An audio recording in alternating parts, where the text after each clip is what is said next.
இப்போ பாருங்கள், இன்றைக்கி நம்ம அந்த ரைஸ் குக்கரில் எப்படி நம்ம வந்து காய்கறியை வேக வச்சு யூஸ் பண்ணுறது குருமாவுக்கு அப்படின்னு பார்க்க போகிறோம். இப்போ ரைஸ் குக்கரில் நான் பார்த்துங்க தண்ணி பாத்திரத்தில் ஊற்றி ஃபஸ்ட்டு நம்ம கொதிக்க வச்சிடணும்.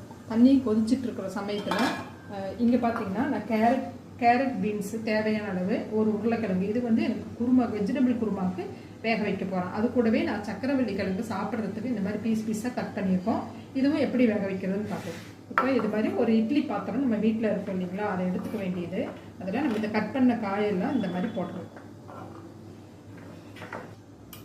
இதில் இப்போ இந்த காலிஃப்ளவர் போட போகிறோம் அப்படின்னாலும் காலிஃப்ளவர் வச்சுக்கலாம். என்ன காய் வேணுமோ அது இந்த மாதிரி ஒரே சைஸுக்கு கட் பண்ணிடுங்க. கட் பண்ணிவிட்டு நம்ம இந்த மாதிரி வச்சுக்கலாம். அடுத்தது சக்கரவள்ளி கிழங்கு இந்த மாதிரி வச்சுக்கலாம். பாருங்கள், நம்ம இப்போ வந்து காயெல்லாம் பாருங்கள் இந்த மாதிரி வச்சிடலாம். இப்போ இதை வந்து நம்ம குக்கருக்குள்ளே வச்சிடலாம். நல்லா தண்ணி கொதிச்சதுக்கப்புறம் தான் நம்ம வைக்கணும். இப்போ நம்ம க்ளோஸ் பண்ணி வச்சிடலாம். அவ்வளோதான். இதை நம்ம வந்து நடுவில் வந்து ஓப்பன் பண்ணி பார்த்துக்கலாம் இப்போ குக் ஆகிடுச்சான்னு. சீக்கிரமாக குக் ஆகிடும். குக் ஆன பிறகு எப்படி வெந்திருக்குன்னு பார்க்கலாம்.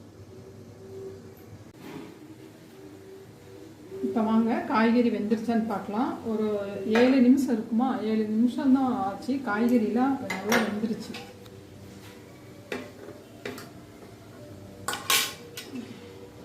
பாருங்கள், பீன்ஸ் கேரட்டும் நல்லா வெந்துருச்சு. நமக்கு சக்கரவள்ளி கிழங்கும் நல்லா குக் ஆகிடுச்சு. உருளைக்கிழங்கும் குக் ஆகிடும். அந்த மாதிரி அதுக்கப்புறம் அவ்வளோதான். நம்ம இப்போ வந்து ஆஃப் பண்ணிடலாம். சுவிட்ச் ஆஃப் பண்ணிவிட்டு இதை நம்ம எடுத்துடலாம்.